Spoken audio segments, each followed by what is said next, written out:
Sometimes I like to stream games and then do a little video contemplating those games. Indeed, that is mostly why I came back, to do video essays of the type I wanted, but wasn't seeing in the way I wanted to see them, if that makes any sense. I don't think I've quite gotten there yet, but that was the general premise. From June 24th, 2025 to July 2nd, 2025, I daily streamed, except for the days when I put the title into timeout, a game called the Saboteur from Pandemic Studios, the last title they did before being smothered by EA, who is also doing the same thing to BioWare currently. This is not a video about the Saboteur, nor am I going to do one, but will throw out a couple of observations. That playthrough was around 35 hours, 7 parts, across 8 videos, and with one singular exception, every one of those VODs was dinged for copyright. In the background, I'm playing the one video that did not get hit for this. Now, back in 2009, when the game came out, there was no such thing as streamers or streaming gameplay. So developers didn't have that consideration when licensing for music, which is what every single one of my copyright dings is for, and it's largely because of the car radio audio when I stole vehicles. In-game, that is. The suggestion here is that, since the copyright dings will prevent me from ever monetizing those videos, with any funds going to those copyright holders, that those incidental seconds before I plowed into enough stuff to catch the car on fire, before leaping out of it, leaving it to crash into some hotsy-trotsy-nazi something or other, are what is directly responsible for any value or success of the video content, which is absurd on its face, but not what I will be addressing here. The recording industry has been a sewer for its existence, and they set many standards for psychotic indifference towards anything not them. But I want you to think about records, or cassettes, or CDs, or even MP3s. As long as you had something that could play them, you could experience the media again. This was a long lament of the RIAA, who wanted money every time a song was played, and eventually attempted this via DRM on CDs and MP3s, but the backlash was so severe they finally withdrew it. Along the way, they created so much acrimony that the industry is largely underwater and not looking to resurface anytime soon. If we look at movies, they more or less follow music, and there was a similar tie of media to the players with Beta versus VHS and NTSC versus PAL. However, it didn't matter if your device was RCA or Philips. As long as the player matched the medium storage, it could be played.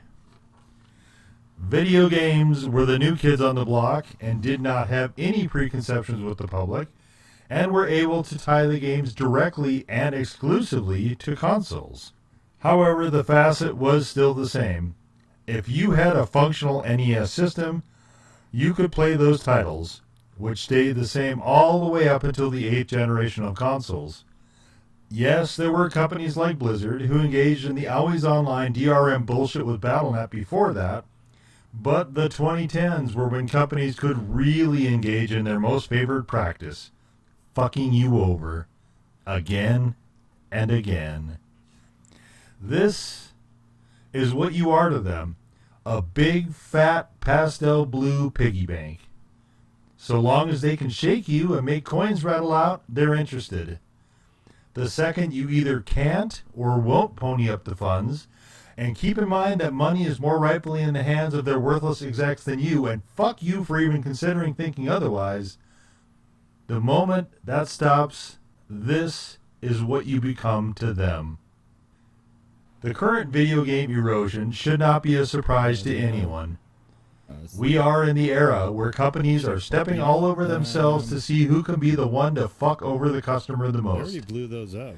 They have succeeded in finally buying the governments they need in order to not only operate unhindered in this, but to have those same entities willingly abet their schemes. They have subverted even the definition of people in the phrase by and or for the people by buying a court decision that they, the soulless ghouls of the various corporations out there, are themselves somehow not only people, not even the most important ones, but the only ones. So, we have the Stop Killing Games movement, which has until the end of July 2025 to get 1 million EU signatures to be considered, and is meant to be a counter to publishers changing the equation without the knowledge or consent of the consumer. There are some dissenting voices, with at least one fairly prominent one, but that particular dissent is from someone who would be on the receiving end of changing the equation back. The vested interest, since that person is part of the prevailing powers, is naturally going to be for the prevailing powers. We should examine why companies would want to do this, their motivation, as it were, but the fact is that this is a long-held dream of theirs, and it's the same problem the RIAA had. Why go buy the new record from Alice Cooper when it might not be as good as one you already know and love and can simply relive again? What if you really connected with the other album on a deeply spiritual level and aren't done with that process yet? So fucking what? That mindset isn't going to introduce any new monies to the coffers of the studios, and far more importantly, the shit-ass execs. So, if we can either make the peasants pay for the old album again, or get them to buy whatever the new, more expensive record is, our quarterly report will look much better, and we can continue to just make shit up for the stockholders. Why should people get to play the crew when we have this new shit, which has way more of the predatory tactics we like to inject into all of our titles whenever and wherever possible? No, fuck that, fuck them. We built in this shut-off switch so that, even if they're on a standalone system and have the disc, they don't have the game unless we say so. We will thus force them to the new one. Their physical copy still has value. It's a really shiny polycarbonate drink coaster. This is probably not what people understood they were signing in for when they bought the game, and if we had an actually competent consumer advocacy governmental agency that bothered to give half a shit, this would largely not exist. But if we had ham, we could have ham and eggs if we had eggs.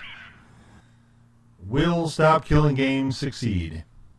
In short, it's asking for a return to the previous equation, which was the arrangement most people understood when buying a title. Specifically, as long as you have the requisite playback device, you can experience the media you paid for. With the loss of physical video game media, this then means that the files themselves may need to be modified to allow the games to continue to be played, but this is more a matter of removal of something that should never have been there and serves no purpose other than to fuck you over some more. Yes, right, all that, but will it succeed? I don't know. It would get annihilated in the current environment in the United States, certainly, but perhaps the EU at least cares somewhat for its citizens. Maybe this will not ultimately result in legislation, but if it does, the snowball effect could change the industry for the better on a global basis. Even if not, it does send a message, and, more importantly, it inspires solidarity. The world is in a wretched place right now. A lot of people are having a very bad time, and if you're not one of them, don't worry.